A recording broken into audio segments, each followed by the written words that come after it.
Malam hari ini temanya adalah ketenangan yang hakiki. Ketenangan yang hakiki. Banyak orang tenang tapi risau. Ya, banyak orang dia tenang tapi sebetulnya tenangnya nggak tenang. Tenangnya dalam kerisauan. Banyak orang yang bergerak, beraktivitas, bekerja, bermasyarakat, tapi hatinya nggak tenang. Dan tidak sedikit orang yang masuk sholat berjamaah, selesai sholat, keluar dari masjid, galaunya nambah. Waktu di masjid, alhamdulillah, kena hawanya masjid, hawanya jamaah, galaunya pergi. Begitu keluar dari masjid, galaunya nambah. Karena setan-setan nggak akan membiarkan muslimin muslimat mendapatkan sakinah, mendapatkan itmi'nan, mendapatkan ketenangan jiwa, kenyamanan jiwa. Selalu hati ini diberi godaan-godaan. Alladzi yuwaswisu fi sudurin nasi minal jinnati wan nas. Yang pertama, tenang itu tempatnya bukan di fisik. Tenang itu tempatnya bukan di fisik. Tenang itu tempatnya di dalam hati. Ketenangan fisik ini karena apa? Hatinya tenang. Karena itu kita perlu belajar untuk menjadikan tubuh kita tenang di saat-saat harus tenang. Maka kita harus belajar sekarang ini menenangkan tubuh dulu. Tubuhnya ditenangkan, dilatih ya.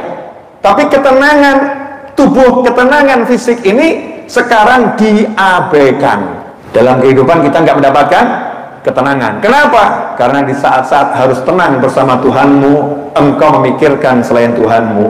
Maka ketika engkau bersama selain Tuhanmu, hidupmu nggak akan dibuat tenang oleh Tuhanmu.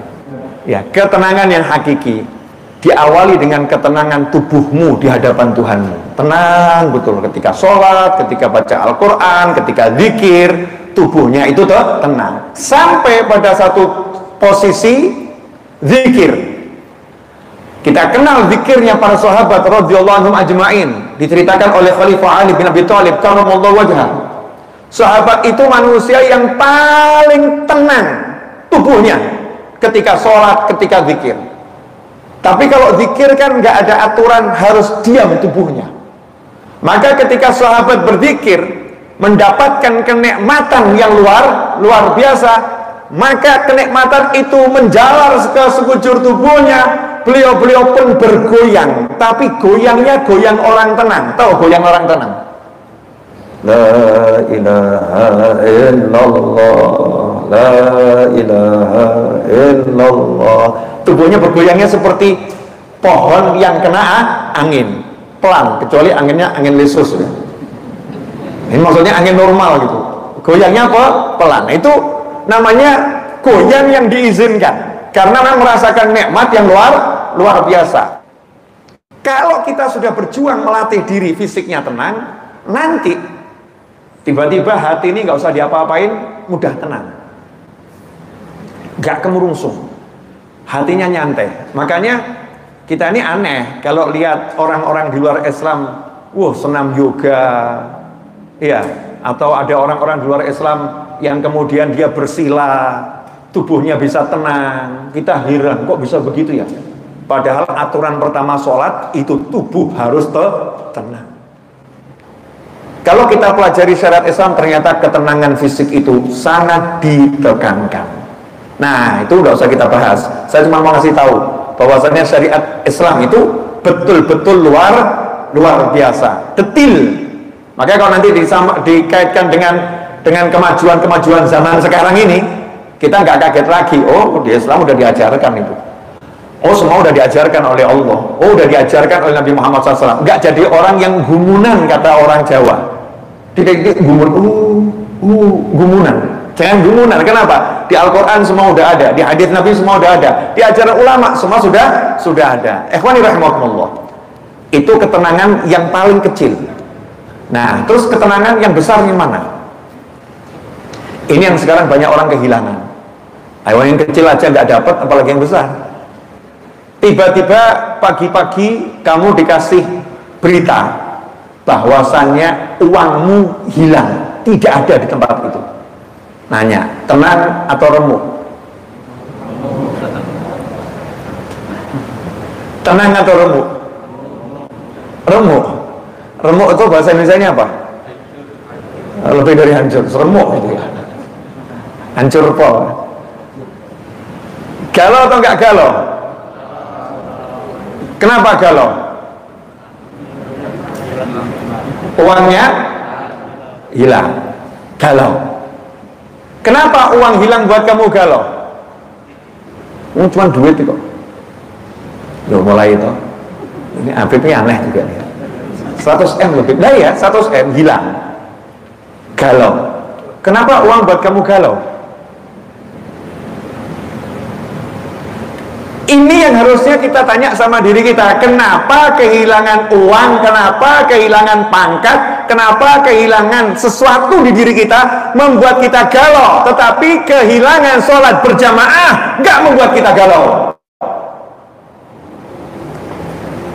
Kehilangan 2 rakaat sholat sunnah fajar nggak membuat kita galau. Padahal rakaatan, ya 2 rakaat sholat fajar khairun minad dunya wa ma fiha. Berarti hati kita ini tenangnya dengan punya duit, galaunya nggak punya duit. Tenangnya punya istri 4, galaunya kehilangan istri 4. Tenangnya punya suami tampan, galaunya kehilangan suami tampan. Ala bidzikrillahi tatmainnul qulub. Yang ngomong siapa? Yang ngomong siapa? Jawab yang keras meskipun pakai masker. Yang ngomong siapa? Allah bilang, ala bidzikrillahi tatmainnul qulub. Hei Naufal bin Muhammad Al-Idrus, ilmumu sebanyak apapun gak bisa buat kamu tenang kalau kamu gak ingat sama Allah. Hartamu sebanyak apapun gak akan buat kamu tenang kalau kamu gak ingat sama Allah. Kemiskinan tingkat seperti apapun gak akan buat kamu galau kalau kamu ingat sama Allah. Yang bisa menenangkan hatimu hanya Aku, bukan yang lain. Sementara setiap hari kita cari ketenangan dari yang lain. Ketika sholat gak mau tenang, ketika baca Al-Quran gak mau tenang, ketika zikir gak mau tenang, ketika sholawat gak mau tenang, bahkan mengatakan saya udah sholat tapi rezeki kok masih sholat. Nah, ketenangan yang besar sama Allah dikasih tahu. Nah, saya tuh herannya sama manusia, dikasih tahu sama yang membuat kok nggak percaya loh. Yang buat kita siapa? Kalau Allah yang ngasih tahu, percaya nggak? Nyatanya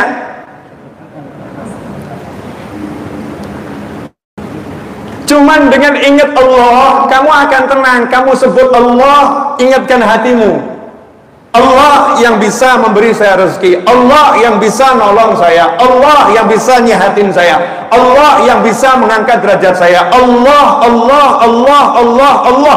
Sebut itu terus dalam hati, ingatkan itu, pasti tenang.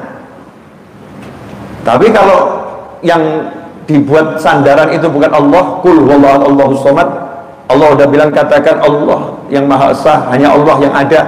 Allahus samad, Allah tempatnya bersandar, bergantung hanya Allah. Nah, kita kok cari sandaran gantungan selain Allah, ya udah remuk, pasti hancur, ya pasti nggak akan mendapatkan ketenangan. Ketenangannya semu, bukan ketenangan yang hakiki. Ikhwani rahimakumullah, coba cek lagi. Di tubuh manusia ini ada setan. Ya, ada nggak setan? Ada. Allah bilang, alladzi yuwaswisu fi sudurin nasi minal jinnati wan nas. Dah, saya kasih sedikit tafsirnya ayat ini, mau? Jangan banyak-banyak. Qul a'udzu birabbin nas. Yang ngucap qul siapa? Allah. Allah bilang kepada Nabi Muhammad SAW, katakan kepada semuanya. Jadi kalau nggak ada Nabi, kita nggak dapat ini. Ini Allah ngasih apa ya, bocoran gitu ya, ngasih informasi lewat Nabi Muhammad SAW. Qul, katakanlah, qul a'udzu birabbin nas. Allah yang ngajarin cara berlindung, ngajarin cara berlindung. Kira-kira kalau yang ngajarin Allah itu berarti perlindungannya biasa atau luar biasa? Luar biasa. Kita disuruh baca pagi 3 kali, malam 3 kali. Mau tidur juga suruh baca. Tapi kita baca enggak? Aman-aman saja. Oh, kita enggak butuh perlindungannya Allah, enggak usah dibaca. Setan kayak manusia enggak nakutin, jadi enggak usah.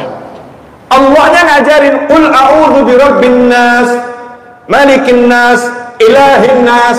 Enggak cuma satu loh, beda dengan qul a'udzu birabbil falaq min syarri ma khalaq. Surat Al-Falaq itu cuma satu, qul a'udzu birabbil falaq. Katakanlah aku berlindung ya dengan Tuhannya yang mengurusi waktu datangnya kegelapan. Masya Allah, satu tok yang dipakai nama Allah satu. Tapi kok An-Nas 3 ya? Qul a'udzu birabbin nas, malikin nas, ilahin nas. Yang pertama sebagai rububiyah yang maha ngurusi manusia, malikin nas ya maharajanya manusia, baru ilahin nas. Untuk apa? Nah ini bedanya. Kalau Al-Falaq itu urusannya sama jasmani. Jasmani itu penting untuk kita berlindung, tapi cukup satu saja nama Allah yang dipakai, jasmani, dari sihir. Ini jasmani, fisik. Tapi kalau An-Nas ini perlindungan bukan fisik, perlindungan hati. Karena perlindungan hati, bagian yang paling penting dari manusia adalah hati, rohani paling penting. Maka perlindungannya nggak cukup 1 sampai 3 nama Allah dipakai. Qul a'udzu birabbin nas, malikin nas, ilahin nas, min syarril waswasil khannas, dari keburukan al-waswas al-khannas. Siapa al-waswas al-khannas? Setan. Dari keburukan setan yang sifatnya itu suka membisik-bisikin. Nanti kalau disebut nama Allah dia lari pergi. Orangnya zikir dia pergi. Orang yang nggak zikir dia kembali. Ini al-khannas. Alladzi yuwaswisu fi sudurin nas. Al-khannas ini kerjanya bisik-bisikin di sudurin nas, bukan di hati manusia ya. Nggak ada terjemahannya di hati manusia. Di mana? Sudurin nas, dada manusia. Nah, kenapa dikatakan di dada manusia? Ini detailnya Al-Quran. Kenapa yang namanya setan pembisik ini bisikinnya di dada bukan di hati? Karena hati tempat suci, hati tempat sakral, hati dilindungi oleh Allah Subhanahu wa ta'ala. Setan nggak diizinkan masuk ke dalam hati. Setan cuman boleh nyampe ke pelataran hati, sodor, halamannya hati. Kalau kita belajar tafsir nanti jadi enak paham.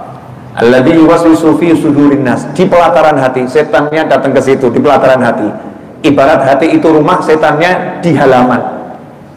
Setannya di halaman tapi bisikin, di luar ada makanan enak loh, yuk keluar, dibisikin.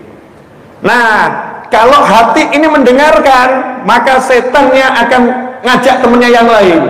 Bayangkan kalau kita mendengarkan bisikan setan terus, halaman hati kita penuh dengan setan. Akhirnya, walaupun nggak masuk, sama dengan masuk. Alladzi yuwaswisu fi sudurin nas minal jinnati wan nas. Ada setannya dari golongan jin, ada setannya dari golongan manusia. Itu tafsir yang pertama. Tafsir yang kedua, setan yang bisikin jin dan setannya juga bisikin manusia. Jin yang beriman dan manusia yang beriman sama-sama dibisiki oleh setan. Dua tafsir. Nah, para ulama mengatakan kalau ngadepin setan yang setan jin tadi nggak usah keder. Kenapa? Cukup kamu ucap Allah, hilang itu setannya. Tapi kalau setannya itu manusia, kamu hatamkan Al-Quran di hadapannya, nggak akan hilang dia. Setan manusia ini ya ngeri. Makanya kita suruh sering baca surat An-Nas ini, biar kita diselamatkan dari bisikan-bisikan tersebut. Nah ini yang buat gak tenang. Yang gak buat tenang ini karena hati dibiarkan dibisikin macam-macam. Termasuk untuk kita, bisikan setan yang paling mujarab adalah besok kamu mau makan apa, kalau dipecat nanti gimana kamu ngasih makan anak dan istrimu, kalau kamu nggak punya pekerjaan nanti kamu hidupnya bagaimana, kamu nanti khauful faqr, takut nggak punya. Itulah bisikan paling mujarab yang digunakan oleh syaitan. Takut nggak punya. Nanti kalau pangkatmu turun gimana? Nanti kalau jabatanmu jatuh gimana? Nanti kamu kalau nggak jadi lurah lagi gimana? Nanti kalau kamu nggak jadi direktur lagi gimana? Nanti kalau kamu nanti gimana? Tapi nggak pernah ada bisikan. Nanti kalau kamu nggak sholat berjamaah gimana? Nggak ada. Nah ini. Nah gimana caranya tenang? Allah ngasih tahu. Yang ngasih tahu Allah loh ya. Ala bidzikrillahi tatma'innul qulub. Ketahuilah, hanya dengan ingat sama Allah kamu tenang. Hatimu